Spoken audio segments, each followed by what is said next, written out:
2019 Genu. The majestic hotel towers over the city, its windows glowing in the night. Director Chun smiles widely, savoring the praise. There are voices all around, girls flirtatiously snuggling up to the guests. The man anxiously looks at the glass, his fingers trembling slightly. The atmosphere of merriment presses down on him. The young man beside him maintains a cold restraint, his gaze is stern, and his voice is full of discontent. Chun laughs, assuring that everything is under control. His voice is drunkenly confident. The young man watches carefully as Chun brings the glass to his lips, his gaze cold and appraising. His face is visible in the reflection of the wine, and his thoughts are confused. Who is he really now? He realizes that he will never be Chun Hansheng, for only alcohol can quench his thirst. There is only hypocrisy, fake smiles, and fake joy to hide everyone's true intentions. The woman in the red dress watches him, wondering who will be Mr. Chen's wife. The woman in the elegant dress smiles, unaware that Chun is still single. There is talk around the table about his high standards and disdain for plastic surgery. She smiles wistfully, wondering if Mr. Chun will notice her among the other women. Someone speaks admiringly of his talent in business, but reminds her that balance is important. A business card with Zhang Mingjuan's name on it, presented by a graceful hand, lies in the woman's lap. The woman excitedly holds out her business card, and Chun accepts it with a nonchalant expression. Glasses are placed on the table, there is loud laughter, and the guests are amused by his willingness to drink to excess. Chun calmly declines the ride, explaining that his new home is only 100 meters away. He steps outside, carelessly slinging his jacket over his shoulder, the night air cool. Inside the car, someone is distracted by a soft meow coming from the darkness. A loud meow comes from under the car, and a small kitten appears in the headlights. Chin is relieved to spot it in time, picks it up and sighs quietly. He gently releases the kitten, watching it run off into the night darkness. Suddenly, bright headlights flash ahead, illuminating his figure. Chun frowns, his gaze becoming wary, reflecting anxious thoughts. The kitten scurries over to the two adult cats, who sniff him as if checking to see if he's okay. Chun sits in the car, his hand reaching for the gear lever, but his thoughts hold him back. He looks out the window, thinking that he hasn't visited his parents in a long time, and decides to visit them. Business cards are in his hands, he flips through them silently, his expression remaining serious. A sudden gust of wind snatches the cards from his hands, scattering them on the asphalt next to the car. Chen's car stands on a deserted road, with only the night sky and scattered business cards around. The city lights flicker in the distance, and somewhere the horn of a train can be heard rumbling away into the night. Chun touches his temple tiredly, his thoughts wandering and a repetitive melody playing in his head. A huge truck rushes toward him in the tunnel, its headlights blinding the darkness. Chun turns his head sharply, but does not have time to react. There is a deafening explosion. In front of Chun stands a girl in a light dress, looking at him sternly and condemning him for smoking. His head is buzzing, his thoughts are confused, his forehead is covered with drops of sweat from the sudden dizziness. The unfamiliar girl looks at him with disbelief, snickering and irritatedly calling men fools. At the bus stop, Chun sits next to a guy in gym clothes, trying to comprehend what is happening. He is stunned and in horror, he squints at his face, not believing, is this really just a dream? In the reflection of the window, Chun sees his face, but it seems alien to him, his heart skips a beat. He touches his cheeks in shock, feeling the young skin, thoughts whirling in his head. The girl looks at him perplexed, asking what's happening to him and why he's so confused. A guy walks up to him and, calling him Hansheng, hands him something, mentioning a girl named Junyu. Chun sits silently, stunned by the situation, while the two guys look at him expectantly. Chun stands up abruptly, his face contorted with anger. He demands an explanation of who these people are. The guy waves them off with a chuckle, stating that it's not worth wasting time on people like him. The girl frowns, accusing him of pretending, since he supposedly knows her but has chosen to ignore her. She sternly reminds him that she made it clear yesterday that she will not date him until after graduation. Then she warns him that if he smokes again, she will tell Aunt Liang. Chun is handed a bottle of water, offering to wash his face, but he indifferently refuses. The guy chuckles, noticing that he's trying to look nonchalant after refusing, as usual. Chun sits on the bench, staring silently in front of him, thoughts swarming in his head. He is shocked to realize that he confessed his feelings to Junyu, his high school sweetheart, yesterday. His friend pushes him irritably, demanding that he stop this farce and stop pretending as if he didn't recognize anyone. Chun looks perplexed at the guy next to him, wondering who he even is. He explodes with indignation, reminding them that they are best friends, smoking together for stress. Somewhere above the city there is a ruckus, life goes on, and Chun tries to make sense of the situation. The sign in front of him reads Data Science, and someone congratulates him on his successful graduation. A man with glasses holds out a red envelope to him, informing him that it's his enrollment notice. The teacher notes in surprise that he expected to fail the first exam, but Chun passed the second level. Chun stares at it in shock, realizing that in front of him is Lao Su, the man whose funeral he missed. He accepts the envelope, silently thanks, and a thought swirls in his head: he really has gone back in time. Before he leaves, he advises Lao Xiu to smoke less, knowing what it will lead to in the future. He adds seriously that teaching high school is already stressful, and smoking will only make your health worse. Lao Xiu looks at Chun in silence, and then grudgingly promises to smoke less in the future. Chun doesn't believe the words, takes the pack of cigarettes and declares that he will be the teacher's mentor. Somewhere, ridicule is heard: how people like him are even admitted to college, it only ruins the reputation of others. A girl curiously suggests who might have been smoking, and a girl standing nearby looks thoughtful. Someone remembers that Chun used to be a bully, fighting outside of school, but he only says hello quietly. Chun smilingly asks what university the charming Xiao has enrolled in, attracting the attention of others. The girl replies that she is studying at Dunhai University in the finance department, and Chen is surprised at the coincidence. She looks at her watch and he suddenly asks what time it is, to which he gets the answer 5:20. Chun notices her watch, wonders if she bought it over the summer, and mentions the number 5:20. His friend loudly accuses him of failing his confession yesterday and now trying to woo someone else. Junyu, blushing slightly, is clutching an envelope of papers when someone calls out loudly for Chun. The classroom is deserted, with a slogan hanging in the golden light of the sunset: "Study hard every day." Nothing can stop the urge for freedom, the desire to break out of the boundaries of the familiar. Chun walks alongside the students, among them a teacher, feeling mixed feelings and memories. On the basketball court, the game is boiling, the ball is flying through the air, the past seems so close. The students are laughing and chattering, walking carefree along the path lit by the warm light of the sunset. Chun watches them silently, realizing how cozy and simple life at school seems. He sighs, thinking how unfortunate it is that he actually graduated from this place a long time ago. The sky shimmers with soft colors, and he walks beside Wang Zibo, reflecting on his past. Behind, a voice calls out loudly to Chen and his friend, causing them to stop. Chun irritatedly thinks about how he got dragged into this situation on the first day of rebirth. Rongyu holds out a book to him and reminds him that only he and Wang Zibo have left notes yet. She carefully flips through the pages while the setting sun illuminates her pensive face. Chun looks at the book, realizing that whatever he writes will become part of the memories. The girl suddenly erupts, demanding that he focus on the writing instead of being distracted. Junyu is angrily indignant, threatening Chun that if he gets distracted again, she'll have to take action. He quickly excuses himself, assuring her that he was just going through his classmates' book entries. Each entry is neat and thoughtful, the pages decorated with drawings and personal messages. Chun stumbles upon a line from a poem, but realizes that its author has stolen someone else's words and passed them off as his own. Rongyu impatiently tells him not to dig through other people's notes, but to just find a blank space and write. Chun holds out the book to Wang Zibo, asking him to write first, but the latter confusedly replies that he hasn't thought of it yet.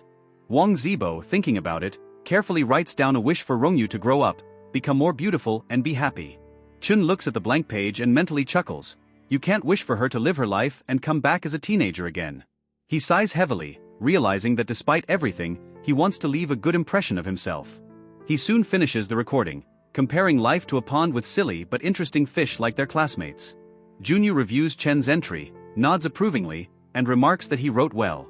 She warns him not to tell Aunt Liang about smoking, but demands that he not do it again. Wang Zibo grumbles unhappily that he wasn't ready to write, but Chun makes him write down the wish first. Chun smirks at his friend, hinting that he was trying to impress Rongyu, but gets a firm no. In response, he waves off the indignation, suggesting that they forget about it and go to the newly opened McDonald's next time. Chun calmly declines the offer, explaining that he wants to have dinner with his parents tonight. Wang Zibo looks at him in surprise, reminding him that he has always hated them. Chun doesn't answer the question, just turns around and walks off towards a small family restaurant. He tosses a short phrase over his shoulder that his friend wouldn't understand anyway, and tells him to go home. Wang Zibo watches in silence as Chun disappears down a narrow alley, dissolving into the light of the sunset. On the wall of the restaurant hang photographs, moments of the past, happy family moments frozen in time. Chun stands motionless, looking at them, his thoughts returning to long-forgotten memories. His feet stop in front of the metal gate that hides his childhood home. He stares at the familiar red wishing plates, feeling a strange mixture of excitement and nostalgia. The faint light of the lamp illuminates his face, on which a slight, almost elusive smile appears. Chun knocks on the door, then sighs deeply and calls loudly to his mother, letting her know it's him. An angry voice comes out. His mother angrily rebukes him for the noise and reminds him to carry the key. He steps inside, wiping sweat from his forehead, and grudgingly asks why the air conditioner is off. His mother, walking by, nonchalantly replies that his father is still working and hasn't come home. Chun sits down in the corner, twirling her phone in her hands, and quietly asks her to turn on the air conditioner later. Mother silently places a plate of juicy slices in front of Chun, and he realizes she still loves him. He stares at the slice, realizing there is only one bite left and savoring the moment. His mother reminds him to take a shower after eating, since he's back all sweaty and tired. Chun takes the last bite, savoring the familiar flavor that evokes warm memories. Outside, night wraps the city, but the cozy warm light still burns in their house. Chun looks at the enrollment notice, realizing that he has officially become a university student. His mother smiles proudly, happy that their family now has their own future graduate. She says dreamily that in a few years, she and his father will be able to relax and take care of their grandchildren. Chun, drying himself off after his shower, mentally chuckles. If she had known he was 35, she would have punished him for sure. He decides that since he's back, he has to make a change, because it's too boring to just go with the flow. His mother is happy to see that her son looks like his old self again and watches him with a smile. Chun silently turns on the air conditioner, his movements calm and his gaze thoughtful. She warmly thinks that he is still caring, because he remembers such small things. But suddenly her mood changes as she holds a pack of cigarettes found in the house. She shouts his name angrily, demanding an explanation as to how he dared to start smoking. Chun Zhaojun glares at his son in anger, not believing his excuses about the cigarettes from his teacher. Hansheng irritably brushed the argument aside, promising not to smoke until admission, but his words sounded stubborn. Night shrouded the city, but a light continued to burn in one window, reminding him of the unspeakable. The mother worriedly insisted that Chun Zhaojun take her son to the university, but he irritably refused. The woman sighed tiredly, bitterly rebuking her husband. By supporting Hansheng's dreams, he had lost his trust. Qin Zhaojun tried to convince his wife that Hansheng wasn't as bad at studying as he seemed, as he had developed practical skills and emotional intelligence. The woman stared silently in front of her as if pondering her husband's words, but was in no hurry to agree. As the night fell, the city fell silent, and one was surprised to note that this boy had suddenly begun to grow up. Hansheng lay in bed, staring at the ceiling, but thoughts of the future kept him awake. He couldn't help but think that perhaps for the first time in his life, he really wanted to stay here. The water from the faucet rumbled in the stillness of the morning, filling the room with the sound of flowing drops. Hansheng, rubbing his eyes, walked over to his mother and told her that he was very hungry. The woman, yawning, said that if he was hungry, he could buy his own breakfast and she would sleep some more. On a busy street among the many stalls, Hansheng became interested in the egg buns and asked their price. When he learned that a bun cost only 5 yuan, he was surprised at how cheap it was and asked for 2 at once. The vendor looked at Hansheng in bewilderment, not understanding what code he was talking about. Hansheng abruptly realized his mistake. It was 2002 and mobile payments didn't exist yet.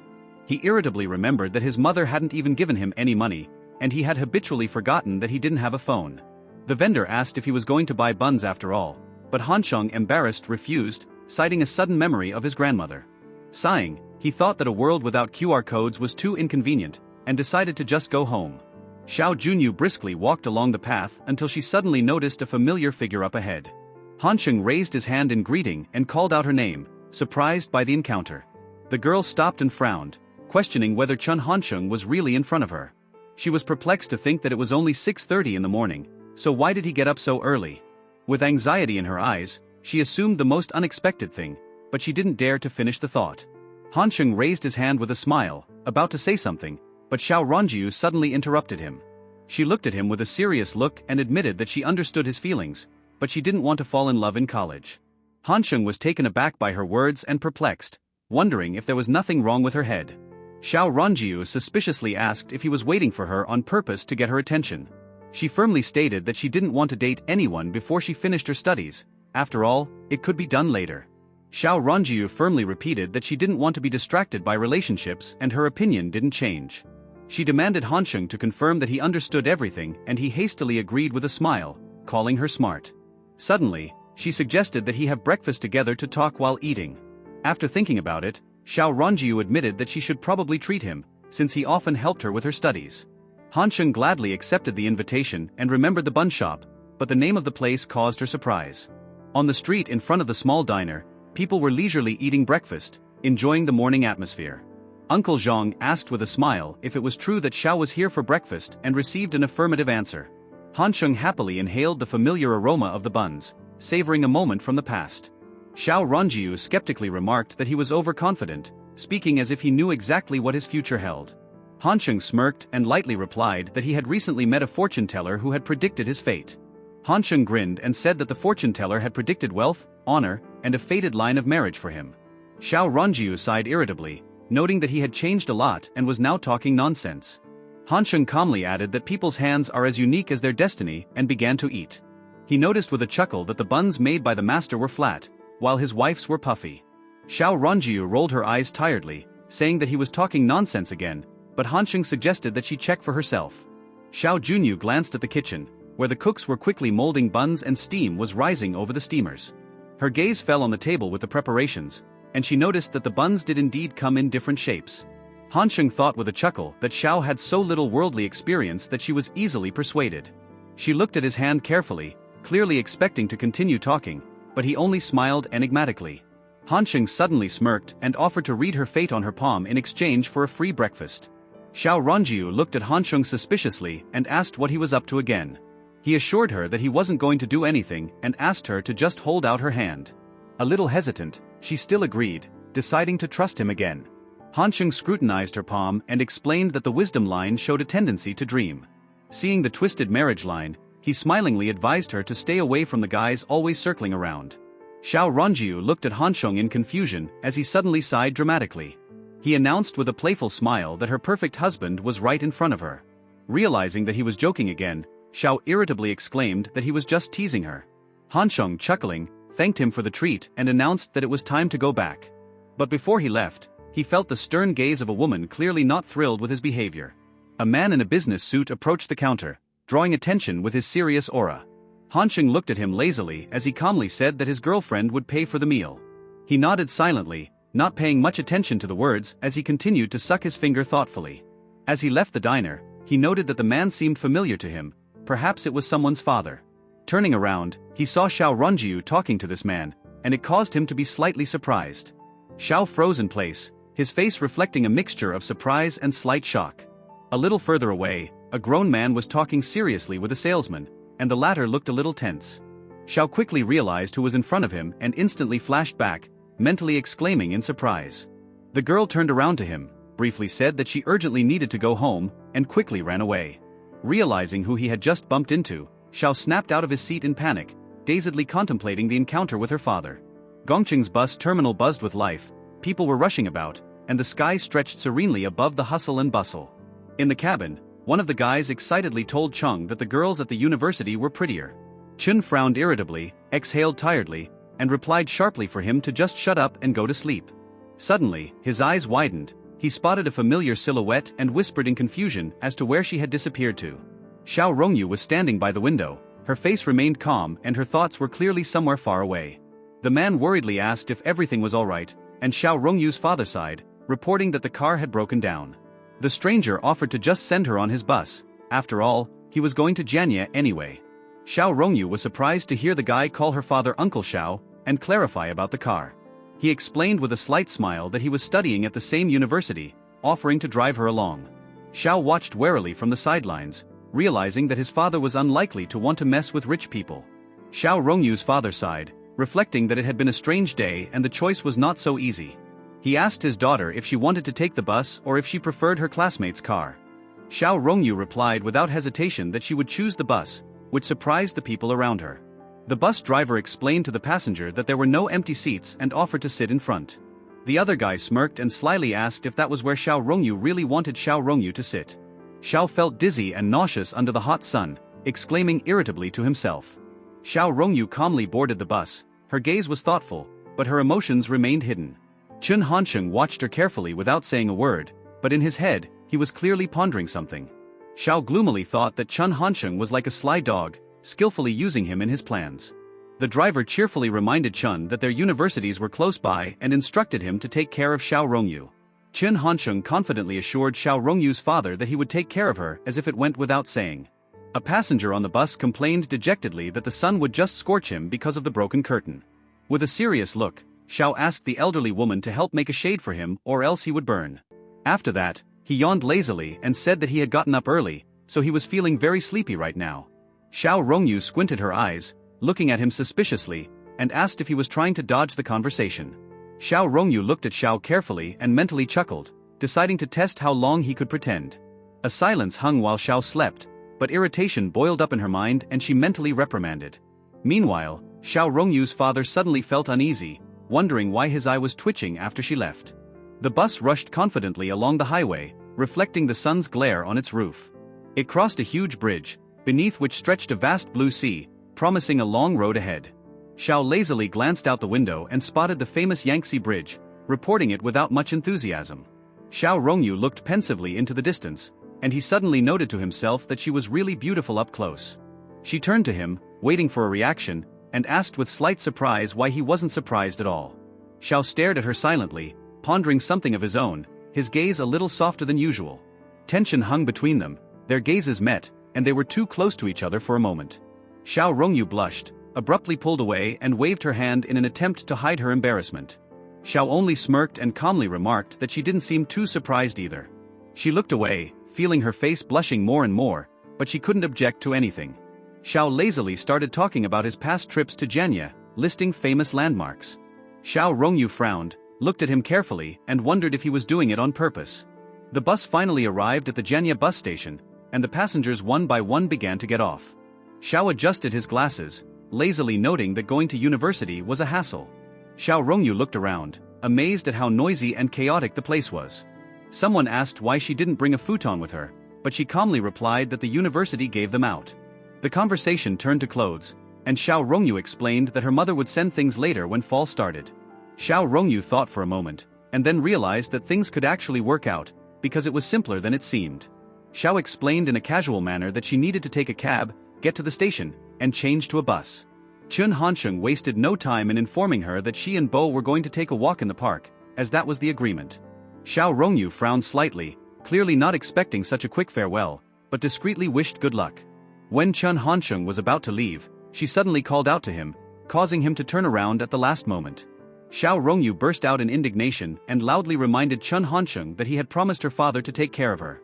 She stood amidst the crowd and Chun Hansheng was already moving away before her voice made him stop. He reluctantly turned around and quickly noticed that there were too many people around, advising her not to cry. Xiao Rongyu frowned but didn't say anything, and Chun Hansheng lightly gestured for her to follow him. He sighed, thinking that if those around him misunderstood their relationship, it might hinder him in the future. Xiao Rongyu cried out indignantly, not believing her ears when she heard Chun Hansheng's words. He nonchalantly offered to simply walk her to the train station and make sure she took the bus. She looked at him furiously and asked with accusation in her voice, asking if he was really going to leave her. Chun Hansheng sighed tiredly, told her to calm down, and promised to carry her luggage. But Xiao Rongyu wasn't going to give up so easily. In a rage, she bit his hand, causing him to shriek. The crowd around them became animated, and someone shouted approvingly that it was a great bite, urging Xiao Rongyu to teach the rascal a lesson. Chun Hansheng froze, silently watching her while the people around him discussed his appearance with interest. Someone muttered that the student wearing sunglasses looked like a bandit, and yet there was such a decent girl next to him. Xiao Rongyu lowered her gaze, her face expressing a mixture of fatigue and disappointment, as if she was deep in thought about something. Chun Hansheng frowned, thinking that if he was remembered as the scoundrel from the train station, it would ruin his future student life. Xiao Rongyu lowered her head, angry with herself. After all, Chun Hansheng had the right to look for a girl, but why did it annoy her so much? Chun Hansheng stood up about to leave, but froze when he heard her call his name softly. He turned slightly, looking down at her, and a slight sneer sounded in his voice. Had the anger already passed? Xiao Rongyu looked up, her face expressing a mixture of resentment and embarrassment, as if she was trying to sort out her feelings. Chun Hansheng only smirked, his eyes sparkling with interest, as if he was waiting to see what she would say next. Xiao Rongyu looked down thoughtfully while someone convinced her that it wasn't necessary to go to the park today. Chun Hansheng indifferently suggested that she should go back to the university first, and the park could be taken to another time. Bo happily agreed, waved his hand, and without wasting any time, cheerfully said goodbye, quickly running away. Chun Hansheng saw him off with a glance and then irritatedly muttered to himself, calling him a rascal. Xiao Rongyu looked up, saw that he was still standing still, and firmly told him not to hesitate and walk back. Xiao Rongyu quietly wiped the corners of her eyes, hiding her emotions, and briefly agreed without raising her gaze. They silently walked out of the building, leaving the noise of the train station behind them and dissolving into the bustle of people. Chun Hansheng paced around the campus, finally feeling that the day was coming to an end. He exhaled a sigh of relief, happy that all the hustle and bustle was finally over, and now he could relax. But suddenly his fingers clenched into a fist, and a troubling but flashed through his mind, hinting at something unresolved. The girl with a cheerful smile held out a piece of paper and coquettishly informed him that it was the number of their dormitory. Chen Hansheng grinningly accepted the note, looking pleased with this attention, while Xiao Rongyu watched from the sidelines. A banner was hanging on the gate of the university, inviting engineering students to register. Chen Hansheng paced around the familiar surroundings, reflecting on how long it had been since he had been here and how much he missed it. The dormitory building loomed in front of him, and the freshman girls scurried around, chatting animatedly amongst themselves. Chen Hansheng flinched in surprise when someone suddenly bumped into him, causing him to almost drop the note. He abruptly turned around, frowned irritably, and was about to say something, but he suddenly froze. A girl stood in front of him, eyes downcast in embarrassment, and mumbled an apology, looking incredibly cute. Chen Hansheng immediately softened, smiled and waved his hand carelessly, assuring that there was no need to apologize.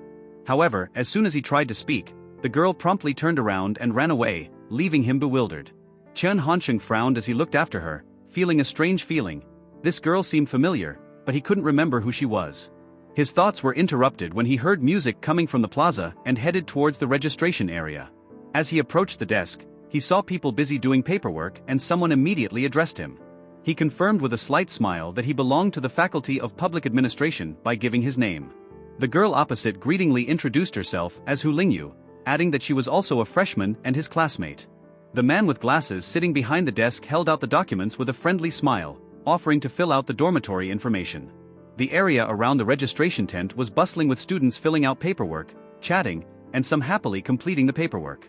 A girl with shining eyes informed Chun that his room 602 was in the third building of the dormitory. Chin grinned, deciding to try his hand at being the head girl, but heard an apology. The place was already taken.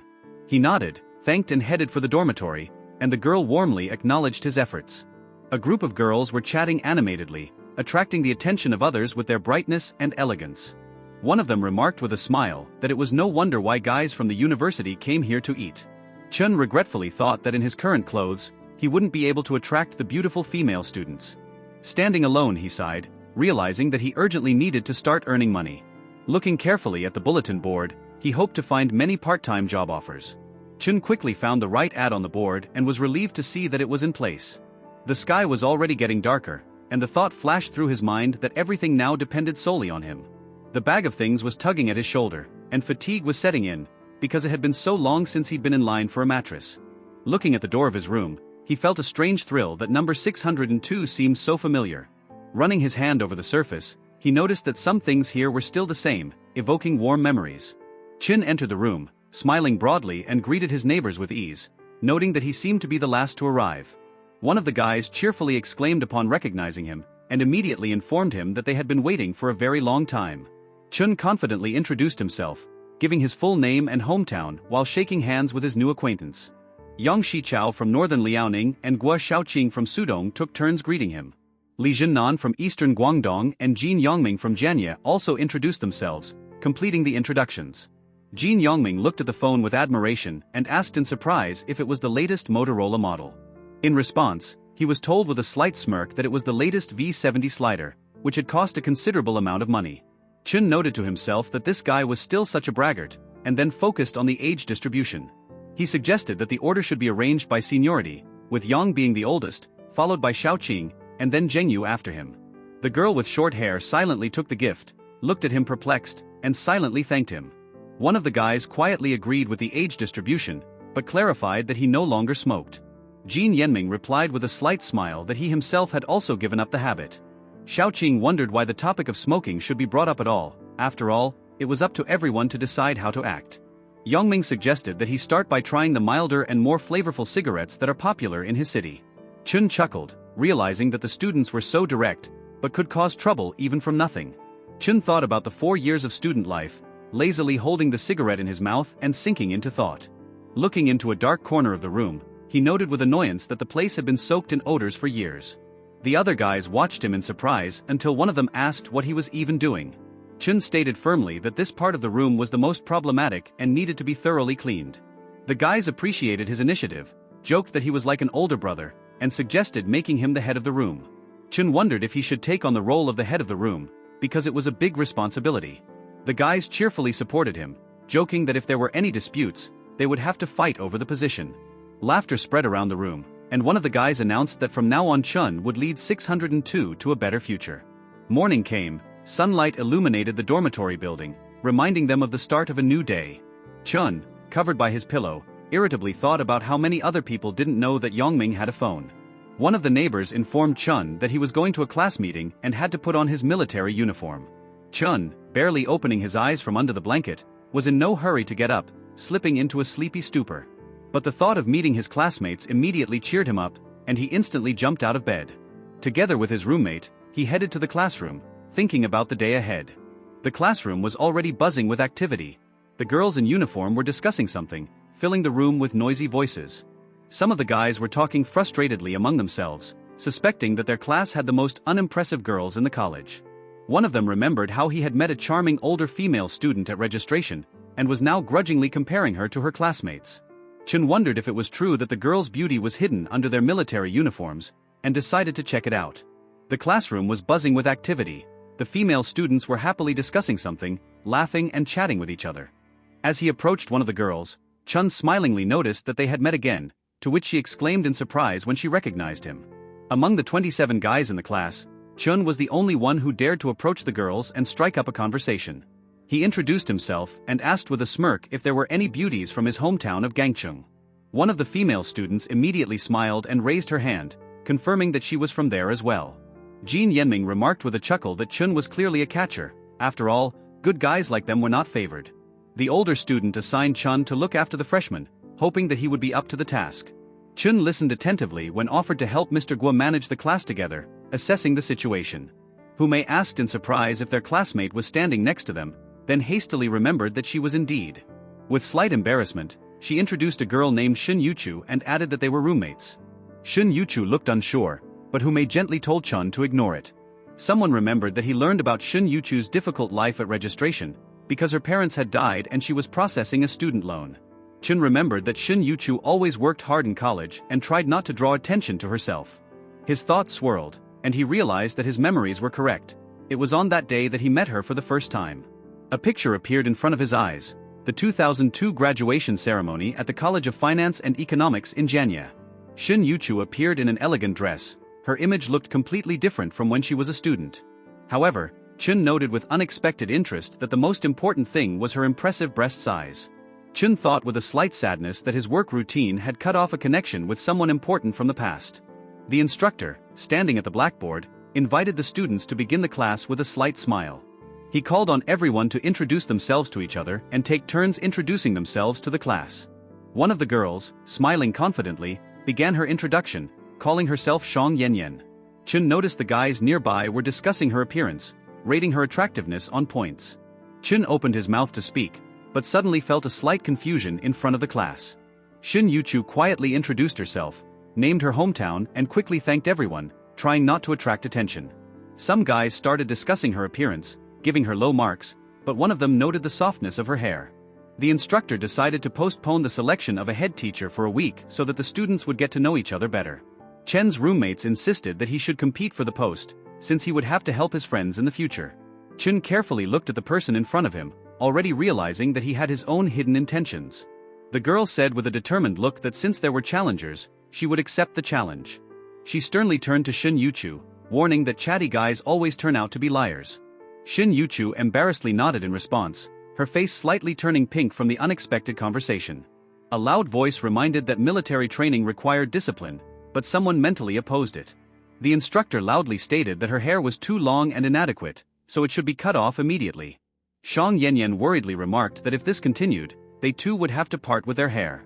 One of the girls exclaimed in a panic that she didn't want to cut her hair since she had grown her hair for so long over the summer.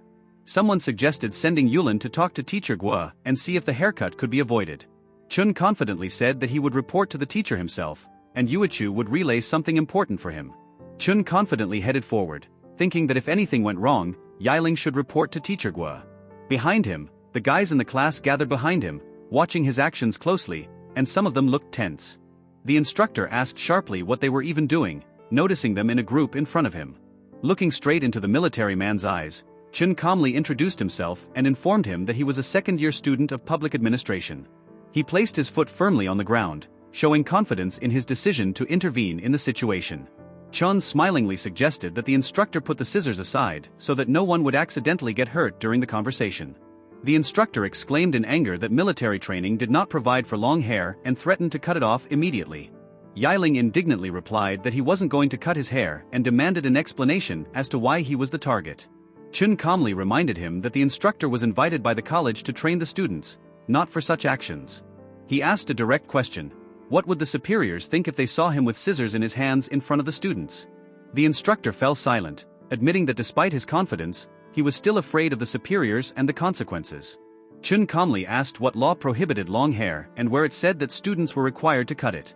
He added that if such rules really existed, he would personally be the first to enforce them. Chun suggested a compromise: just hide the hair so as not to disrupt the overall uniform and discipline.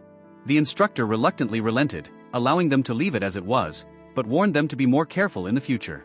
Jackie Chan didn't want to apologize, assuring that it wasn't his fault, but he was forced to. He was reminded that the class might be allowed comfortable shoes because of it, and his reputation would suffer. Depressed, he walked up to the instructor and stammered out an apology, feeling embarrassed. The instructor covered his mouth with his hand, coughing as if contemplating how to respond to the situation. The formation discussed Chun Hansheng, admiring his strength and influence among the girls. Two girls moved forward, one urged to go faster, while the other brushed off the unnecessary talk. The instructor strictly ordered the formation to move, making sure everyone lined up. He called out to Chun Hansheng, clearly intending to say something to him. Chun Hansheng realized that the instructor was punishing him by accusing him of misconduct. Laughter erupted among the students. One girl covered her mouth, trying to contain her laughter. One of the students hurriedly denounced to the instructor that Yang Shichao was also smoking, hoping to shift some of the punishment. The instructor immediately increased Yang Shichao's punishment by telling him to run 10 laps, to which the instructor shrieked in horror. Yang Shichao resented Chun Hansheng for dragging him into this, but the latter only complained that running alone was boring. The other students laughed, admiring the way Chun Hansheng resisted the instructor even though he himself was barely on his feet. He irritably thought that Zhu Chenglong was to blame for his trouble by failing to hide his long hair. One of the students offered a treat, saying that he considered himself Chun Hansheng's younger brother from now on, and the latter accepted it approvingly. The girl handed out ice cream, praising everyone for their efforts, and her classmates happily thanked her. She wanted to become the head girl so badly that she used food to get people to favor her. The two girls were discussing Chun Hansheng, recognizing that he was good, especially when he argued with the instructor. Chun Hansheng decided to cast his vote for Hu Lingyu, but realized that he himself was having a hard time winning the girls' sympathy. Chun Hansheng walked through the schoolyard, noticing someone around him talking quietly. He grinningly admitted that it couldn't be helped and asked Hu not to blame him. The instructor instructed him to report misbehavior among the students, and Chun Hansheng, chuckling, agreed. Later, he was asked if he had settled the recent conflict, and he confidently confirmed. His interlocutor held out a cigarette to him, offering to take one while they talked. The man calmly explained that everyone was having a hard time at the beginning of school and needed someone to help. His phone rang and he answered, but declined the request to leave, citing an important meeting. The conversation was getting tense. The voice on the other end insisted that he pick up his daughter himself. Chun Hansheng intervened, asking if that was his wife's number, intending to help. He offered to take the girl himself, but the man refused, reminding him that he needed to undergo military training. Chun Hansheng offered to arrange for the instructor to take a day off and pick up the girl. The man hesitated because he didn't know the city, but Chun Hansheng confidently stated that he had lived here in the summer. The man explained in detail how to get to the kindergarten, mentioning a nearby restaurant. Chun Hansheng smiled slyly, asking if the man really had relatives nearby. He added that the kindergarten would need confirmation from the teacher after arriving, and the man agreed. The man handed Chun Hansheng the phone, explaining that the meeting would end no later than 7 p.m. Chun Hansheng confidently took the cell phone, promising to successfully complete the task. His gaze became serious, showing that he was determined and would not make any mistakes. Somewhere, it was discussed that in any business, not only results but also personal connections were important. Finally, Chun Hansheng arrived at the kindergarten where parents were picking up their children. Chun Hansheng stood quietly at the entrance of the kindergarten, waiting to be noticed. The teacher asked if he had come to pick up Jiao Hui and was surprised by her father's absence. He explained that the father had asked him to pick up his daughter, offering to call the office to confirm. The woman agreed, but asked him to wait outside while she checked everything out. Later, she returned and gave Chun Hansheng the student number that the girl's father had requested. The teacher confirmed to Jiao Hui's father that the student number was correct and ended the conversation. Afterwards, she apologized to Chun Hansheng for mistrusting him, but he only calmly replied that the verification was necessary. The teacher introduced him to the girl, explaining that he was her father's student and would be picking her up today. Chun Hansheng called Jiao Hui affectionately, inviting her to come along with him. Before leaving, he reminded the girl to say goodbye, and she politely wished the teacher well. Chun Hansheng brought Jiao Hui to a fast food restaurant, deciding to treat her. While she was enjoying her meal, he offered to have some fun and answer questions. He asked if she knew Ms. Xiaoyu's phone number, but the girl honestly admitted that she didn't remember. He then tried to find out if she had a contact through QQ, but she only looked at him in surprise. Jiao Hui sincerely asked what QQ was, clearly not understanding what he was talking about. Chun Hansheng silently looked at Jiao Hui, who sat opposite with a pensive expression. He said it was time to go since her father would be arriving soon, but the girl naively remarked that she could still eat. Later, under the light of the street lamps, he informed the teacher that he had delivered Jiao Hui safely. The woman thanked him, noting that he ran so fast he could help with the children. The other woman, holding the fruit, invited Chun Hansheng to their home since he had already called her hostess. Chun Hansheng accepted the bag of fruit with a smile, thanking the woman for the gift. Night had already fallen on the city, and students were returning to the university after a long day. He sat on the steps, placing the fruit beside him, and in his hand he held a smoking cigarette. The girl walked up to him, noticing grudgingly that he had called her so late when she was about to go to bed. She was surprised at the freshness of the fruit and asked where he bought it, to which he calmly replied that it was at the mall. The girl noticed that the fruits were expensive and asked Chun Hansheng not to spend any more on them. He only smiled and replied that he would buy them as much as she wanted. When Xiao Rongyu appeared, Chun Hansheng was slightly confused, not expecting to meet her. An older student approached them, explaining that he had just returned from the institute after his internship.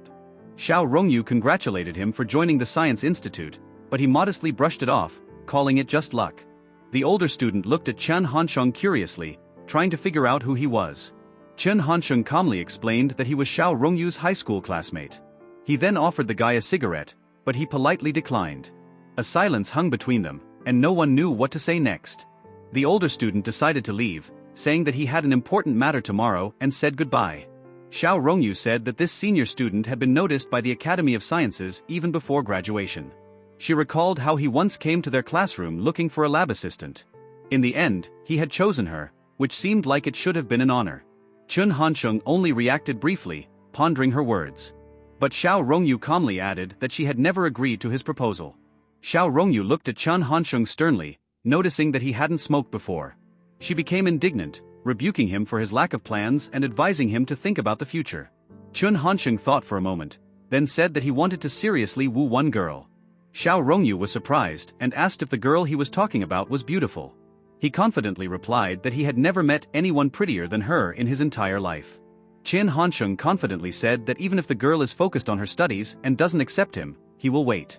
When asked about parental disapproval, he calmly said that she didn't need their permission if she wanted to do it herself. Xiao Rongyu blushed and covered her face with her hand, shocked by his words. She then quickly thanked him for his sincerity, but added that she needed to think it over. Chun Hansheng remained silently standing there, looking at her thoughtfully. Chun Hansheng was puzzled as to why Xiao Rongyu needed time to think. After all, he wasn't going to pursue Shinjuchu. The instructor announced that after a week of introductions, it was time to choose a class elder. He invited students who wished to take the position to take the initiative and nominate themselves. One of the students encouraged Chun Hansheng, assuring him that their lives would be easier if he became class head, but the latter was worried about truancy. Meanwhile, another guy was reluctantly playing cards, lazily yielding a turn to a girl and complaining that he was bored. The teacher announced that Hu Lingyu would be the first to speak and welcomed her to the front of the class. She introduced herself with a smile, reminding them that everyone already knew her since she had helped with enrollment. Hu Lingyu confidently stated that she was energetic, friendly and willing to be the head teacher, helping both the teacher and her classmates. She promised to make every effort to create a bright future for the class. After finishing her speech, Hu Lingyu thanked everyone and the audience met her words with lively applause. The audience echoes Li Lin's words of appreciation for her speech, noting her initiative and making the speaker feel nostalgic. Li Lin sits at her desk and a neighbor leans over to her admiringly, saying that she was amazing. A voice in the audience encourages everyone to be inspired by Li Lin's example and asks who else would dare to take the stage. Li Lin visibly tenses up, her shoulders shaking slightly, while the girl sitting next to her seems indifferent with her head down. A young man with a confident smile walks into the classroom, his relaxed posture instantly attracting the attention of the students. The young man walks confidently onto the stage, and the audience is immediately filled with lively cheers. In the crowd, two boys cheer him on with excitement, one of them loudly urging him to throw himself into the fray. One of the students, grinning slightly, hopes the guys in the class will be more restrained, since he's not a beauty. The speaker looks at his classmates calmly and promises to connect with the teacher so that no one fails the exam. He seriously says that their level is lower, but the gaps can be made up with hard work and discipline. Li Lin sits at his desk, tensely listening as the speaker confidently declares that he will become a head teacher and help everyone succeed in university. He concludes his speech by urging them to vote for him if their classmates really believe in him, and the audience perks up. The teacher remarks with a slight smile that Chun Hansheng has outstanding organizational skills and leadership qualities, then asks if there are any more people who want to run. The final vote is cast for Chun Hansheng, and a hand with chalk makes a final mark on the board. The teacher announces that Chun Hansheng has gotten 27 votes and becomes this year's class elder. Lingyu stares at the board in amazement, not believing the result, and her friend next to her is clearly displeased. Chen Hansheng, with a slight smile, thanks everyone for their support, and someone cheerfully shouts that their room 602 will now be invincible. In the evening, Lingyu and her friend sit together, and the latter repeats irritably that men can't be trusted, making Lingyu promise to remember this. Lingyu stares absent-mindedly into the distance, thinking that student life is meaningless after this. Suddenly, Chen Hansheng approaches her, but before he can speak, her friend mockingly asks if he has come to show his winning face. Chen Hansheng smilingly offers to meet for dinner in the evening and discuss things quietly, calling it his treat. Lingyu's friend crosses her arms and asks with a sarcastic grin if he won the headman position just for love. Chen Hansheng calmly explains that he only wanted to have a serious talk about headman matters, but her gaze remains incredulous. He adds that if she doubts, let her call Yuichu, and offers to go to the dining hall together. Li Lingyu, slightly embarrassed, listens as Chen Hansheng declares that since he invited one, he will invite the other. Lingyu's friend playfully threatens that she and Yuichu will finish Chen Hansheng off, to which he smilingly puts up his hand, offering to punch her. She laughs and ironically remarks that since he recently treated the guys to a night out, why not have dinner with the girls? Li Lin sits with a tense expression, but her friend's voice sounds stern, demanding that she dare not get up from the table. She hesitantly lowers her head while Chen Hansheng calmly observes her from across the table. His gaze is attentive and slightly mocking, and Li Lin is visibly nervous, avoiding meeting his eyes. Li Lin awkwardly lowers her head as his assessment of her appearance resounds in her mind, causing her to cringe in embarrassment. Her eyes widen, a blush floods her cheeks, and a sense of awkwardness grows inside under the stranger's gaze. Chen Hansheng calmly observes her, tilting her head slightly, making her tense up even more. Lingyu's friend places the dinner bill on the table, voicing the sum of $117 and cheerfully adding that the most important thing is to be happy. She then crosses her arms and squints and asks Chen Hansheng what he really wants from them. Chen Hansheng smiles enigmatically and calmly says that he only wants one small thing. Li Lin and her friend tensely freeze, looking at him warily, as if expecting a catch. He suddenly declares that he wants to hand over the position of headman to Li Lingyu, causing complete bewilderment. Li Lingyu's friend abruptly steps forward and exclaims if he's crazy, not believing what he's heard. Chen Hansheng calmly replies that he is a normal person, but first wants to know why she wants the post. Li Lin stammers slightly, but replies that he wants to be the head elder for the sake of his classmates, avoiding eye contact. Chen Hansheng interrupts sharply, demanding that he stop lying and tell the real reason without hiding behind excuses.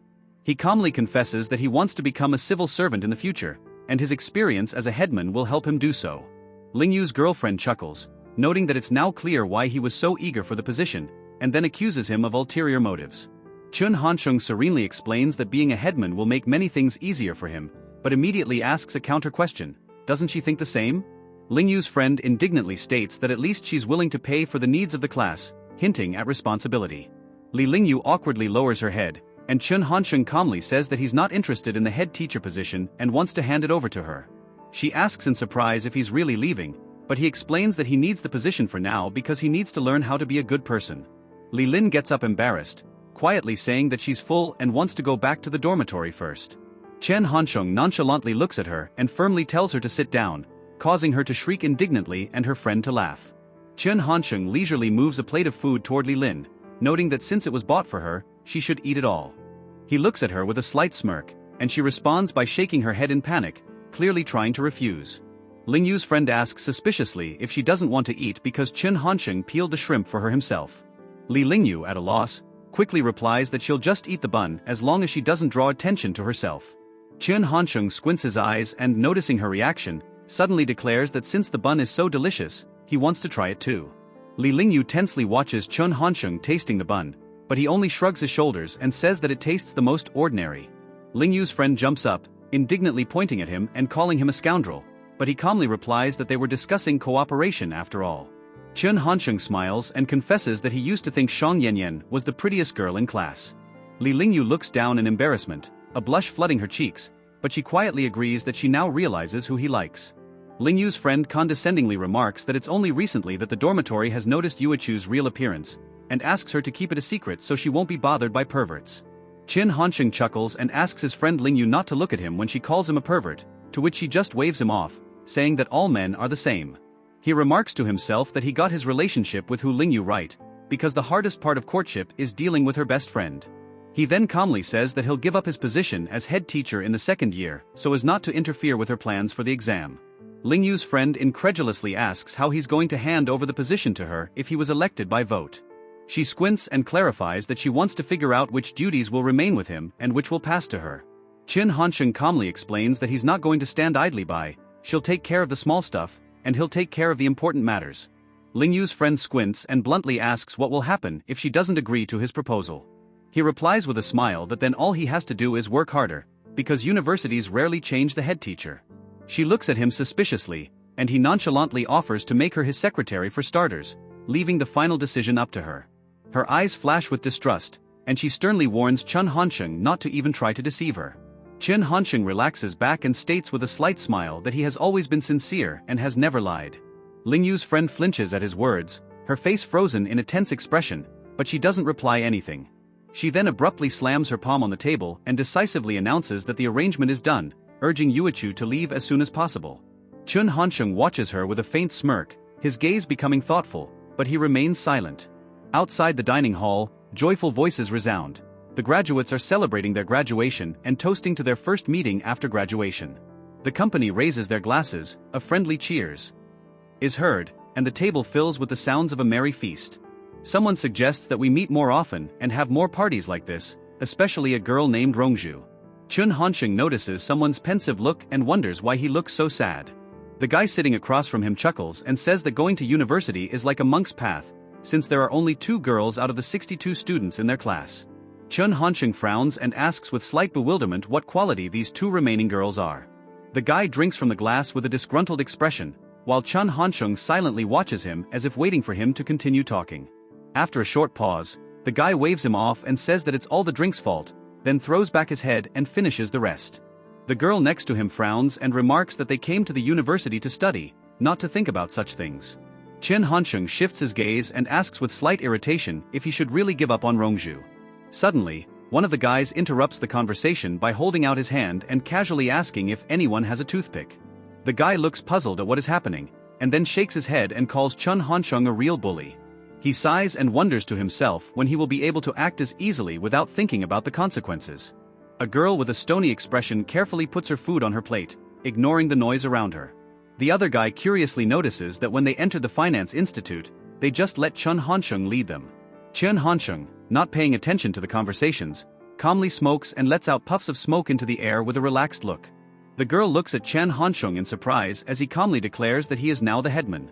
The guy next to him widens his eyes in shock and loudly asks if it's true or a joke. He shakes his head incredulously, resenting how such a person who only smokes and fights could become the headman. Chen Hansheng brushes off the accusations and turns the conversation to the university, suggesting that they discuss it further.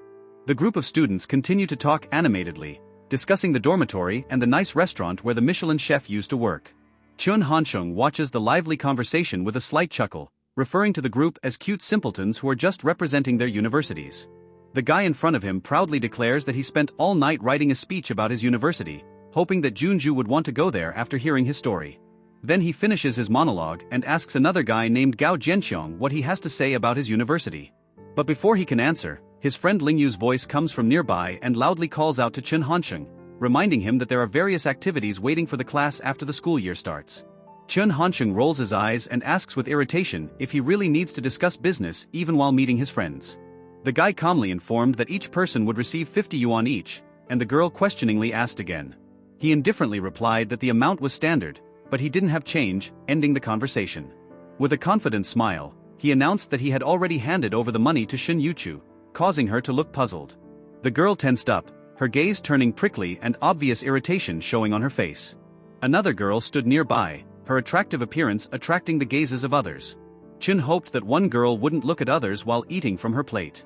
He sighed in annoyance, muttering that it was too tedious. The other guy, chuckling slightly, spoke of his desire to take an important position at the university. Chin remarked with a slight smirk that they had exactly the same plans. Another guy surprisingly suggested that Chun had simply changed his style of courting Xiao Rongyu. The guy wryly hinted that Chun wanted to get into the student council for Xiao Rongyu's attention. The girl gave him an irritated look and demanded him to stop saying such things. The conversation changed to something else and they decided to go to the station by this route. Chun stopped in front of the university and said that he would go on alone. Xiao Rongyu called out to him, but he only turned around and she froze in confusion. Xiao Rongyu said with a smile that she was pleased with his efforts, but urged him not to stop. Chun froze, looking in front of him as the wind swirled the leaves around him. Someone's hand confidently held up a lit cigarette, the flame flaring at the tip. Chun sat on the bench, sullenly pondering why he was perceived to be so enamored. The city buildings loomed in the distance, creating a feeling of emptiness and detachment. Chun stopped in front of a building labeled Shentong Express, and made sure he had come to the right place. The inside was a mess. Boxes were lying on the floor, workers were sorting parcels without uniforms. Chun turned to a man with a cigarette, inquiring where the manager was. The man lazily pointed to the second floor, and Chun thanked him, about to go up. He froze at the door, his gaze focused, as if he were preparing for an important conversation. In a spacious office, a man in a suit sat at a desk, concentrating on paperwork. He raised his head and coldly asked Chun who he was looking for. Chun calmly explained that he had seen an ad for a part-time job at the university and had come to find out the details. The man asked what university he was from and heard the answer about the Department of Finance and Economics. With a slight chuckle, he informed him that the position was already taken and Chun could only work under someone else. The man irritably reminded Chun that his university already had an agent and told him to leave. Chun calmly clarified how he could replace that person. The man chuckled and said that in business, money solves everything, hinting at the possibility of changing the agent. Thinking about it, he noted that Chun was strange. After all, he was still only a freshman. After glancing at him, he assumed that Chun was in a good financial position and wondered why he needed a part-time job. Chun nonchalantly reminded him that it was just a part-time job and was surprised to see such a serious attitude. The man remarked with a chuckle that Chun was too young, but was confident in his ability to replace the agent. He said that the current agent handles about 60 parcels daily and is doing well. However, if Chun can reach 100 parcels per day, then a change of agent can be discussed. Chun confidently stated that it was not difficult and immediately asked if the man had a business card. The man calmly handed Chun a business card without giving it much thought. Chun said goodbye without further ado and confidently walked out of the office, closing the door behind him. The man looked after him thoughtfully, muttering that the situation was getting interesting. There was a fair going on outside, where clubs were actively recruiting new members. Chun realized that in order to get an agent position quickly, he would need to gain the support of students and stores. Chun realized that the best way to make connections at the university was to join clubs and make acquaintances. He approached the building, thinking about the student council, which not only interacts with students but also does business with businessmen. Suddenly, he was called out, asking in surprise what he was doing here. The girl enthusiastically inquired if Chun was going to join the student union as well. With a slight smile, he replied that someone would have to become a secret agent for the future of their class. The two girls exchanged glances, clearly not too happy with what was happening. One of them suggested that they team up since Chin Wei had gone to other departments. Chan, grinning, promised to treat them to breakfast and told them not to spend money in the morning. Passing by, he heard the admonition to try hard and take the post of minister. Suddenly, The guy standing next to him snorted, and Chun looked at him in surprise. A voice sounded in the interview room, summoning the next candidate. Chun stepped forward confidently, feeling the stares of those present. His eyes widened slightly when he saw the unexpected person in front of him. The other guy froze as well, clearly recognizing Chun, but quickly hid his emotions. Chun gathered himself, bowed his head and calmly offered to introduce himself first. The guy immediately interrupted Chun, saying that the External Affairs Department was looking for a girl and he was not suitable. Chun pressed his lips together silently, and someone wondered why he was so insistent on not being let go. The girl with glasses was surprised, since guys had been allowed to join before, but she was advised not to interfere. The guy explained that the department worked with businesses and sponsors, and girls were more favorable in that. He cut off that the others could leave as it wasn't worth wasting other people's time. Chin gave his interlocutor a grim look and abruptly threw that he thought he was too important. The guy erupted with rage and shouted that the newcomers were becoming more and more disrespectful. The other students watched the conflict fearfully, and the tension in the room grew. Ah Wei, the Minister of External Relations, tried to calm the situation, but Chun stepped forward confidently. The guy opposite jumped up from his seat, angrily shouting out what Chun was going to do. Chun coldly asked why the division of duties between guys and girls was so important in the student council. The guy tried to justify himself by saying that women were better suited to handle business and coordination. Chun sharply objected that what matters is the result, not the gender of the person doing the task. With a challenge, he added that if the man needed girls so badly, he could go out on his own. Getting angry, the guy loudly declared that this was a club recruitment, not a market, and threatened to call security. Chun frowned and asked who the guy who intervened in the conversation even was. The guy introduced himself as Xiaoli, the vice president of the student union, and clarified if Chun had any objections. He then sternly warned that if Chun continued to cause trouble, he would be sent to security. Chun only shrugged his shoulders and calmly suggested that he should go there himself. Xiaoli irritatedly clarified what he meant, but Chun nonchalantly reminded him that he had suggested it. Xiaoli fell silent, clearly not expecting such a reaction from the freshman. He frowned and asked what group Chun was in and who his class teacher was. Chun confidently introduced himself, adding that he could give his mentor's number if he wanted to check. At this moment, a group of students loudly announced that they would support Chun and would not let anyone touch him. The girl from the committee hurriedly intervened, announcing that Chun had passed the first round of screening and could expect the next one. Chun noted with a slight smile that the girl had said all the right things, agreeing with her words. The guy blurted out with irritation that if it was that simple, then let him leave and let the freshman take his place. Chun calmly asked why the deputy minister position couldn't be taken by someone who was really capable. The students around started to get indignant, accusing the student union leadership of pressuring the freshman. Xiaoli reminded with a smirk that the vice minister was in charge of sponsorship and wondered if Chun could handle it. Xiaoli slyly asked if the current minister could guarantee to get sponsorship every week. Someone confidently confirmed that he was certainly capable of handling the task. Chun stated without hesitation that he could do the same then. The students began to support him, suggesting that he replace the vice minister since he was excluding newcomers. Xiaoli suggested having a competition. Whoever attracts the most sponsors for the freshman party will win. Xiaoli irritably asked why Chung didn't just give the money to Zhou Xiao instead of this competition. Someone took umbrage, reminding him that Zhou Xiao has been in this department for over a year, and it's not fair. Chun, without flinching, clarified whether or not the opponent would agree to the competition. Zhou Xiao smugly stated that if he loses, he is willing to give up the position. According to the rules, everyone would be randomly assigned a merchant, and the one who attracted more sponsors would win. Zhou Xiao and his friend stopped in front of the cocky guy who mockingly asked them a provocative question. Zhou Xiao calmly replied that he had no compulsions and immediately redirected the question back to him. The guy grinned, accused them of evil manipulation, and impatiently demanded to distribute the tasks faster. He indicated that Zhou Xiao should first go to the barber store before heading to the stationery store. Zhou Xiao's friend snorted, cast a confident glance and, filled with determination, moved towards the barbershop. Lao Yen, standing beside Zhou Xiao, thoughtfully remarked that the barber store had just opened and needed customers, while the stationery store had been operating for several years. Zhou Xiao smiled calmly and assured his friend not to worry and just observe. The guy in front announced the amount of the sponsorship fee and the cost of the haircut coupons, and then passed the line to Zhou Xiao. Zhou Xiao listened to him, raised his eyebrows in surprise, and remarked with slight approval that it wasn't even bad. The girl in the blue dress confidently entered the room and approached Boss Feng with a smile, making it clear that she had come for business again. The girl smilingly informed Boss Feng that their department was organizing a party for the freshmen and invited him to be the sponsor. Boss Feng irritably slammed his hand on his book and dryly replied that if her visits bothered him, it was better not to come at all. He sighed heavily, complained about the accumulated foreign debts and said that he simply had no money. Zhou Xiao, watching this, quietly remarked that this man was always making excuses and scoffing at requests for sponsorship. Boss Feng added with a chuckle that the students were so capable, if someone helped him pay off his debt, he would let that money go towards sponsorship.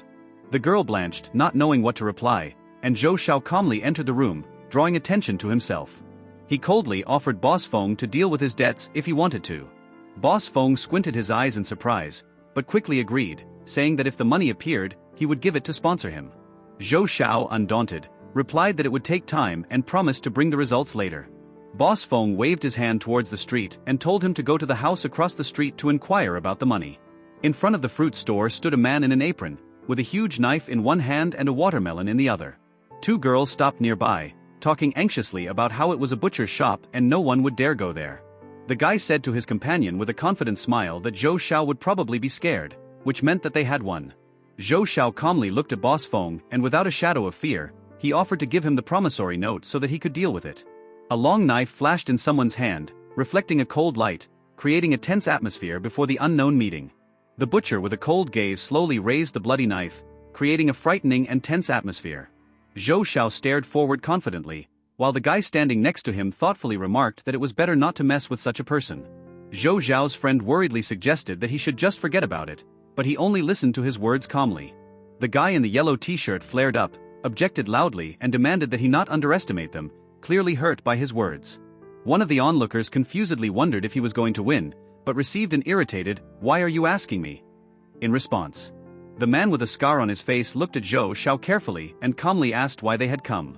Zhou Xiao confidently stepped forward, smiling as his companions tensely observed the situation. With the same smile, he bluntly stated that he didn't need fruit, he needed money. The butcher's eyes flashed with dangerous fire, and his hand cut the watermelon with force with a huge knife. He raised his head, with a creepy expression on his face as he slowly repeated the question of what kind of money Zhou Xiao needed. Only pieces of cut watermelon remained on the table, one of which Zhou Xiao calmly picked up with his fingers. He leisurely brought it to his mouth, chewing with a nonchalant look, and calmly declared that he was the nephew of Feng Jihua from the store across the street. The butcher narrowed his eyes and sharply reminded him that he had heard about the 3,600 yuan debt that he had yet to pay back. But then his gaze twitched, and he mentally tried to convince himself that this guy couldn't intimidate him. He suspiciously asked when Feng Jihua had such a nephew, but Zhou Xiao only calmly turned the conversation back to money. The butcher irritatedly said that he had never borrowed the 3,500 yuan and had no intention of paying it back. Zhou Xiao only shrugged his shoulders and nonchalantly replied that he didn't care, since uncle said so, he was just here to get the money. The butcher looked at the students suspiciously and asked who they were, to which Zhou Xiao smilingly explained that they were his classmates. He calmly added that if the money was not repaid, his friends would eat the fruit for the amount owed, which infuriated the butcher. The latter, clenching his fists, called Feng Jihua a cheater, accused the students of pressuring him, but then turned around and went inside, making everyone wonder if he was going to fight. The butcher angrily walked out of the store, shaking the paper in his hand, and loudly declared that he had only borrowed 2,500 yuan and that his uncle was cheating. He held out the receipt to Zhou Xiao, demanding to scrutinize it, proving that the debt was really less. Zhou Xiao glimpsed at the paper, nodded, and admitted with a slight smile that he had indeed misheard. The amount of the debt was 2,500 yuan. He calmly added that now that there were witnesses and documentary proof, the debt should be repaid. The butcher erupted with rage, clenched his fists and shouted that he had been brazenly cheated, but Zhou Xiao remained unfazed. The crowd started chanting, demanding the butcher to repay his debt, supporting Zhou Xiao in his persistence. The butcher, unable to withstand the pressure, shouted what would happen if he refused to pay at all. The noise attracted attention, and a passerby asked in surprise why so many people had gathered here. A uniformed officer appeared and sternly warned the butcher that if he continued to cause a disturbance, his shop could be shut down. The butcher cast a hateful glance at Zhou Xiao and angrily called him an insolent person, but the butcher only smiled calmly in response. There was a neatly folded wad of banknotes on the table, and the butcher dryly stated that it was the 2,500 yuan needed. Boss Feng grinned as he spread out the money in front of him and admitted that he no longer hoped to receive it. His hand quickly rushed to the table, and his gaze in front of him tensed as if expecting a trick. Zhou Xiao calmly looked at Boss Feng and explained that there was no hidden meaning here, it was his money. Feng frowned, indignantly said that the amount was too much, offered to keep 500 yuan, but it was unfair to take everything. Zhou Xiao calmly reminded Boss Feng that he himself had said, whoever pays back the debt, the money belongs to him. Boss Feng tried to justify that he didn't mean it, but Zhou Xiao only grinned, saying that he took the words seriously. He confidently announced that he had already taken 501 yuan as sponsorship for the freshman party. The girl stared at him in surprise, stunned, only squeezing out a single word while the others watched the situation. Zhou Xiao tilted his head slightly, glanced at her and asked with a slight irony if she really didn't understand what had happened. The girl heaved a sigh of relief as she clutched the money in her hands and smilingly admitted that everything had worked out just fine. One of the guys exclaimed loudly, happily ran up to Zhou Xiao and confidently declared that he was the only one who could handle it. Someone irritatedly reminded the other that he had promised to fire the vice minister, but was now cowardly backing down. Zhou Xiao only shrugged his shoulders and with a slight chuckle offered a drink on him tonight, ending the conversation. The guy with glasses clenched his fists, angrily shouted that words meant nothing, and declared that Zhou Xiao should leave the department unless he collapsed to the ground without strength. The guy with glasses silently pressed his lips together, keeping a tense gaze on Zhou Xiao, clearly pondering the situation. Zhou Xiao looked to the side and thought with a slight chuckle that the guy simply couldn't afford to lose face. In another part of the campus, one of the students joyfully exclaimed that he had won again with 2 kings, announcing the punishment for the loser. The loser exclaimed that he would now play at full strength, and the others enthusiastically agreed to test his abilities. Suddenly, one of the guys shouted loudly that Zhu Chenglong had started a fight with Zhou Xiao, causing everyone to stir. One of the students, hearing the commotion, bewilderedly asked if Zhou Xiao was the one in question, clearly remembering something. A crowd gathered near the door of the dormitory, and someone asked where exactly the fight was taking place.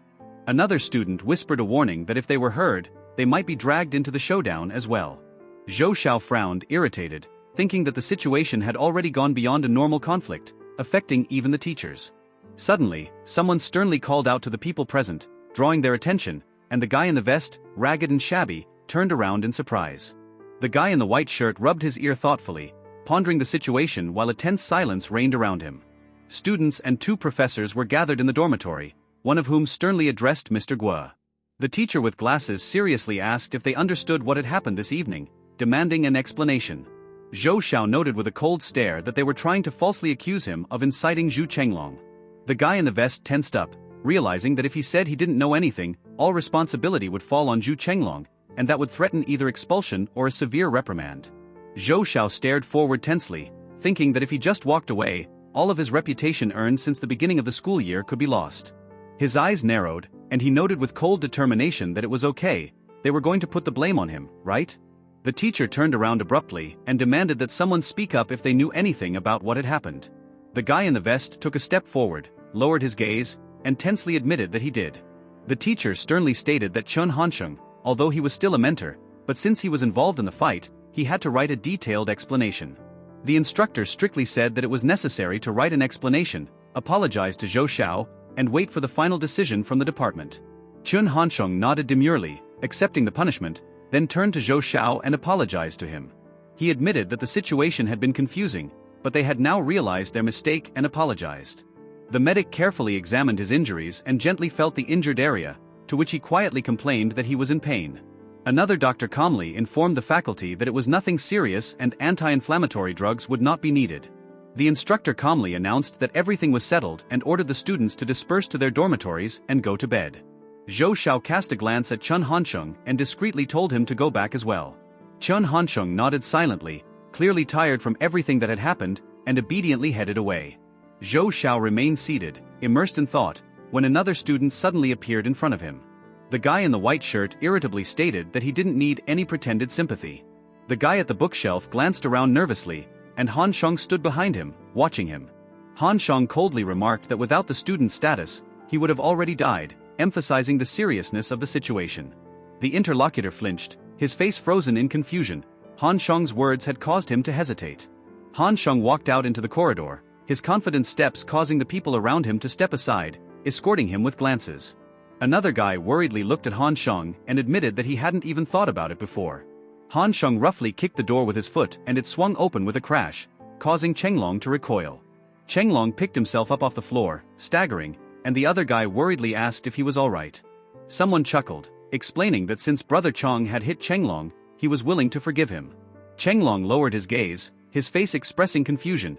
He clearly hadn't expected this outcome. The night sky fell silent, and someone's voice asked if he had seen it too. The guy grudgingly remarked that the headman was clearly helping another student get away with it. The man with glasses said thoughtfully that Zhou Xiao was smart, but his thinking was too twisted. He explained that the unnecessary scandal had only exacerbated the situation, making him even less suitable for the position. The man covered his eyes, pondering, then mentioned his student's explanation, as if assessing its significance. The guy looked at Han Sheng sternly and asked if he was willing to take the position of vice minister. Han Sheng calmly said that the organization's trust was important to him, so he wouldn't give up the student union. He said that what happened had damaged the reputation and asked how Zhou Xiao reacted to it. The interlocutor confidently stated that the decision was unanimous, and Han Sheng will take over as vice minister. After the national holiday, he would officially take office, to which Han Sheng only briefly agreed. Chenglong snorted, and then turning to Hu Ziliping and Mu Wanling, indignantly called someone a bully. Someone shouted out in anger that Han Sheng would regret it later, but he only stared silently. The guy calmly asked the two leaders if they had any more questions, to which he received a negative answer. He nodded, ending the conversation, and without expressing any emotion, wished them to see you soon. The girl surprisingly admitted that she had expected a thank you, and the guy sighed heavily, thinking of Zhao Xiaowei. October 1st, the national holiday came, and crowds of people gathered around the university. The girl recalled reproachfully that if they had taken the bus yesterday, they would have been home by now. She sighed as she looked at the approaching car and assumed that it was Lin Xiao coming to pick them up. The guy with the suitcase reminded Han Sheng that they were now university students and should behave with dignity.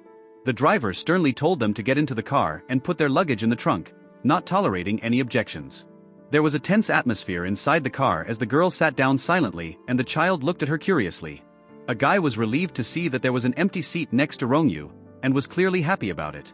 The other immediately said that he wanted to take the last row, hurrying to sit first. After receiving permission, he quickly climbed into the car without wasting a second.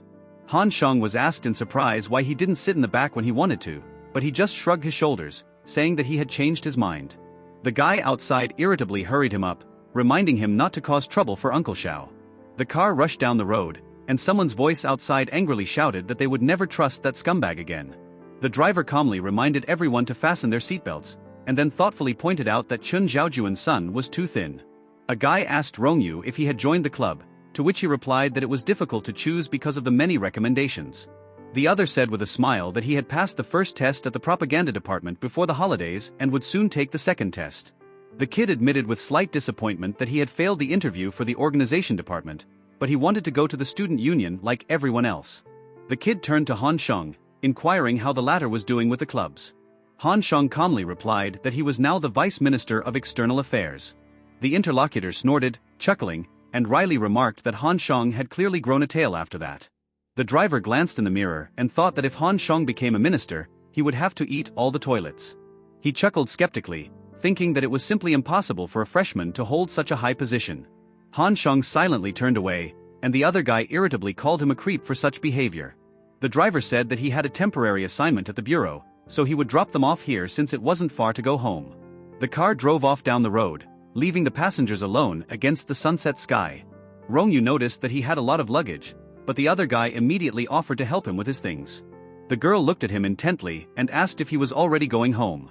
Han Sheng stood silent as Rongyu indifferently offered to entrust the luggage carrying to him. The other guy smiled awkwardly and said that he could also stop by on his way. Rongyu brushed off the objections and pulled his friend along, saying that it wouldn't be a problem for him. Han Sheng sighed heavily, thinking that he would have been better off going back yesterday to avoid this burden. The girl with the ice cream in her hand turned around and asked him to walk a little slower with a smile. The girl lifted the kebab with a smile and offered Han Sheng a taste, but he immediately refused. She didn't pay attention to his words and suddenly brought the food directly to his face.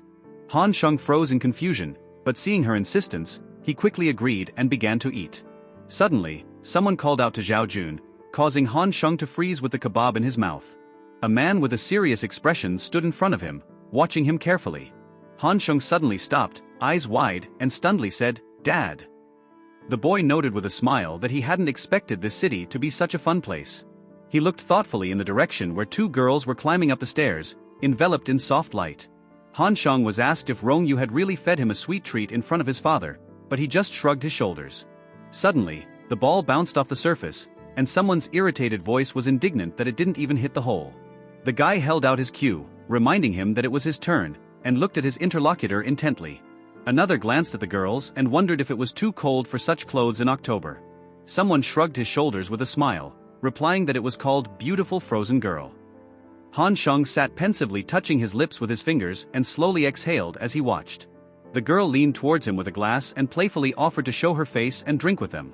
The guy with a smirk offered to tease someone who had never been with a girl before. The girl leaned over to him with a playful smile and asked if it was true that he had never been in love. The young man was embarrassed, stammering, but Han Sheng calmly remarked that it was just pure love. At night, he stood in front of the establishment's entrance, pondering, and another guy offered to stay until morning. Someone carelessly said that there was nothing to lose in clubs, as pretty girls weren't worth getting too serious about. Han Sheng touched his lips thoughtfully, as if realizing something important, and muttered to himself. He frowned when he heard the words about someone still staying on campus. The boy opened his eyes wide, stunned by this unexpected statement. A girl in a school uniform stood in front of them, her cold gaze fixed directly on them. Someone irritably said to leave, promising to sort things out, but another voice remarked that she had already seen everything. Han Sheng looked tense, but firmly stated that there was nothing between him and Rongyu, so the bar was fine. He smiled as he greeted the girl and asked with a slight sneer why Rongyu was going in a direction where his house wasn't. The girl looked at him coldly and sharply reminded him that he was going to go to his grandmother's house after all. Han Sheng froze for a moment, but quickly returned a neutral expression, not letting his emotions come out.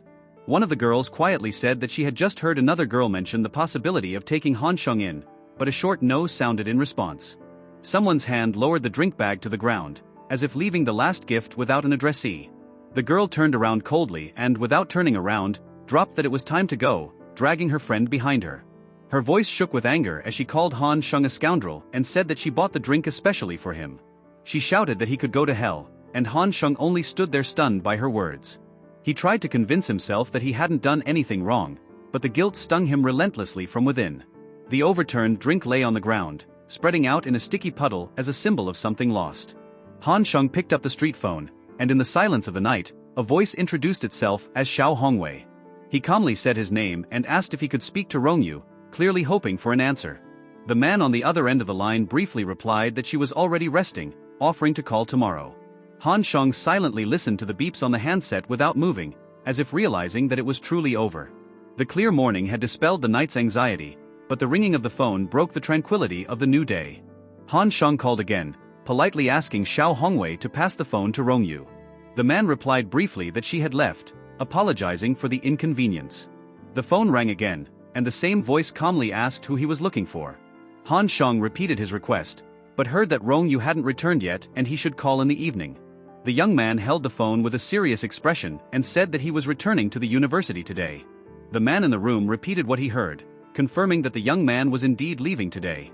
The girl sitting on the bed had her arms wrapped around herself and looked sullen. The man asked her why there was a fight, clearly not understanding the reason for the tense atmosphere. The girl remained silent, only clasping her hands even tighter, as if shutting herself in. The young man stood in the street, but his phrase was cut short, as if he did not dare to finish. The man looked seriously at the girl and said that her mother would be back soon and would surely ask after seeing her in such a state. The girl covered her face tiredly with her hand and answered briefly that she was going to wash her face. The man looked at her silently, his expression thoughtful. When the girl was already walking away, he suddenly asked a direct question if there were really feelings between her and Chun Hansheng. The girl abruptly turned away and said with irritation that there had never been and would never be feelings between them. There was a backpack on the chair near the door, as if someone was about to leave. The woman in the room complained about her difficult life and said that she hoped for a marriage with the Chun family and a future for her son. The mother held out money to the young man, but he replied that he didn't need it. She wondered how he could not be short of money after a month at the university, but he calmly explained that he was earning money on his own. The young man waved goodbye and said in a joking tone that they should take care of their health at home, and if there was nothing to do, at least just fight. The woman looked at him, obviously upset, but said nothing.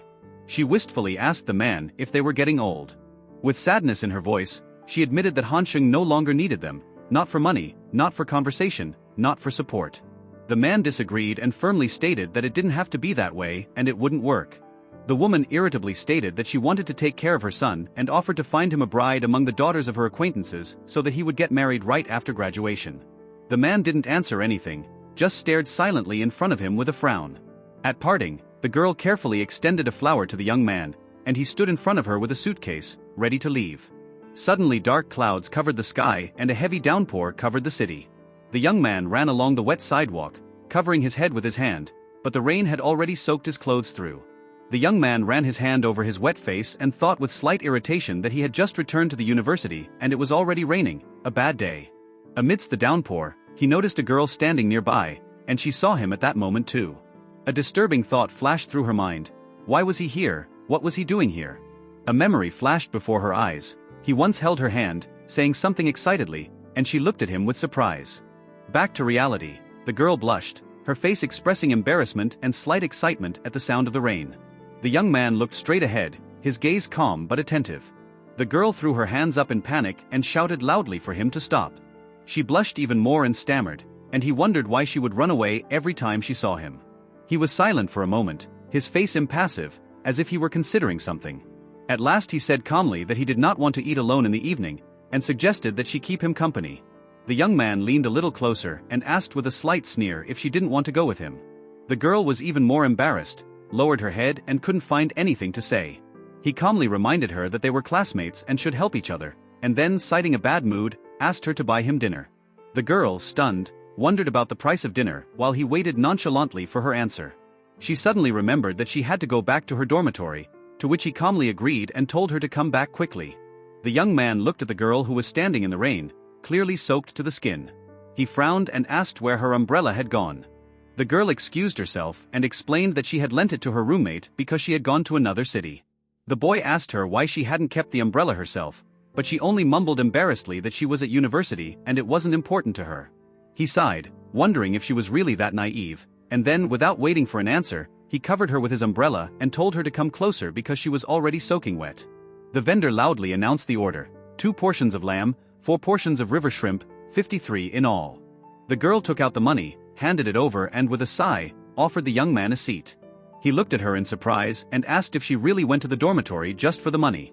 She lowered her gaze and replied briefly in the affirmative, clearly feeling uncomfortable. They sat at a table, eating in silence, the sunlight softly illuminating the cafe, creating a calm atmosphere.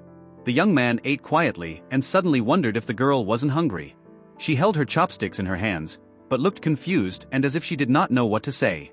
He looked at her with a slight reproachful look and remarked that this dinner had cost her her living, asking how she was going to manage from here on.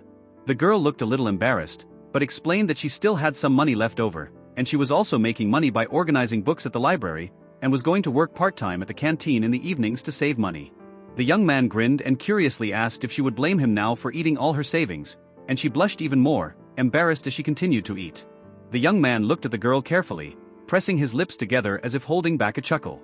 She sat across from him, tense, as if unsure how to react to his behavior. Suddenly something hit the floor with force, flying apart as if someone had dropped dishes.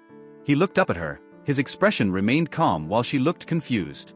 Blushing, the girl embarrassedly exclaimed that she had only eaten a couple pieces of vegetables and he was already acting like he was forcing her to become his girlfriend. The young man looked at the girl calmly and noticed that there was no need to react so violently.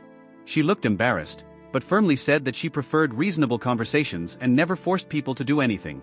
The advice of a friend who had warned her that Chun Hansheng was very dangerous and had become an influential figure in the university in a short period of time suddenly popped up in her mind. The thought that he was clearly showing interest in her made her wary, and she looked at him tensely. After a short pause, the girl mumbled that she was full and was going to come back, and he nodded quietly, saying that he was also full. The young man shrugged and said the place wasn't far from his dorm, so he would leave the umbrella for her. Before leaving, he nonchalantly added to make sure she remembered to clean up the table. Without looking back, he walked out the glass door, leaving the girl alone. On the table next to her plate was a neatly folded envelope, which she noticed immediately. She quickly picked it up, mumbled confusedly that it was an envelope, and trying to say something, exclaimed after the young man. The girl looked at the envelope in her hands in surprise, clearly amazed at its contents. A tall building towered against the blue sky, hinting at a change of scene. A man was smilingly telling her that he had brought special geese from his hometown and handed them over to Mr. Guo and his wife to try. In the room, someone happily exclaimed that Chen's favorite brother had finally come. The little girl raised her hands joyfully as she greeted the young man, and he replied with a slight smile that he had come to visit her. The little girl said with shining eyes that she knew Mr. Xiaoyu's account, but immediately asked what QQ was. The young man, holding out something to her, nodded and promised that he would bring more gifts next time, thanking her for her nice gifts.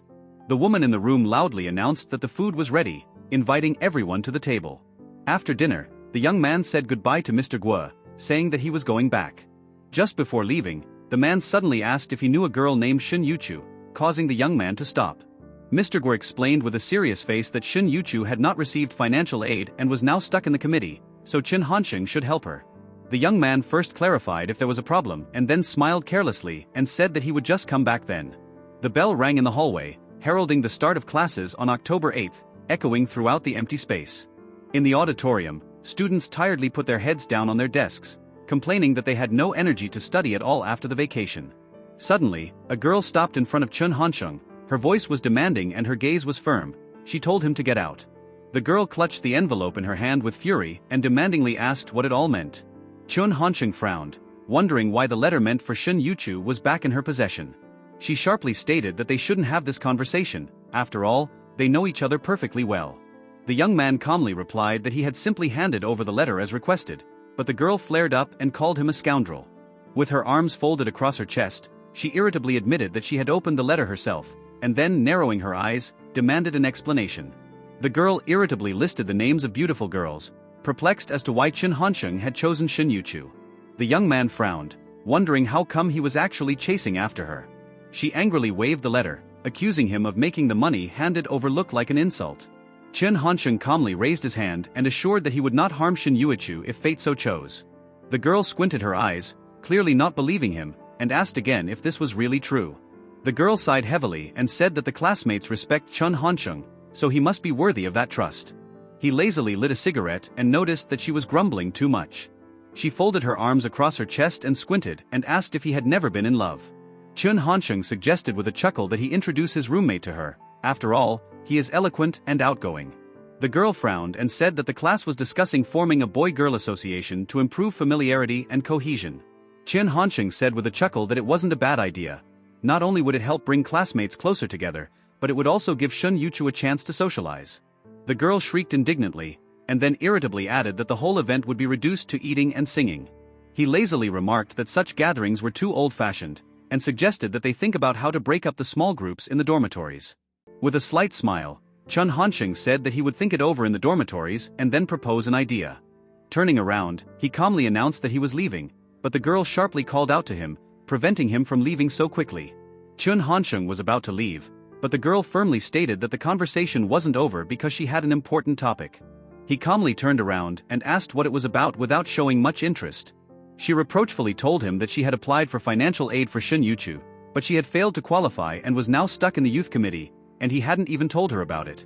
The young man nonchalantly replied that they had agreed at that moment that if she failed, he would take control of the situation. The girl flared up and said that no one had said as if she wouldn't solve the problem. She was just going to go to the committee herself after class. Chin Hansheng calmly said that he would go with her to the youth committee after class because he wanted to handle the situation. The girl hesitated for a bit, but eventually nodded briefly, agreeing with his decision. Silence hung between them for a moment, and she just looked away without saying anything. Later, the other girl reported that Mr. Guo had told Chun Hansheng that he would go with them in the afternoon. Shin Yuchu was sitting at her desk, tiredly resting her head on her hands, but she suddenly looked up, her cheeks slightly pink.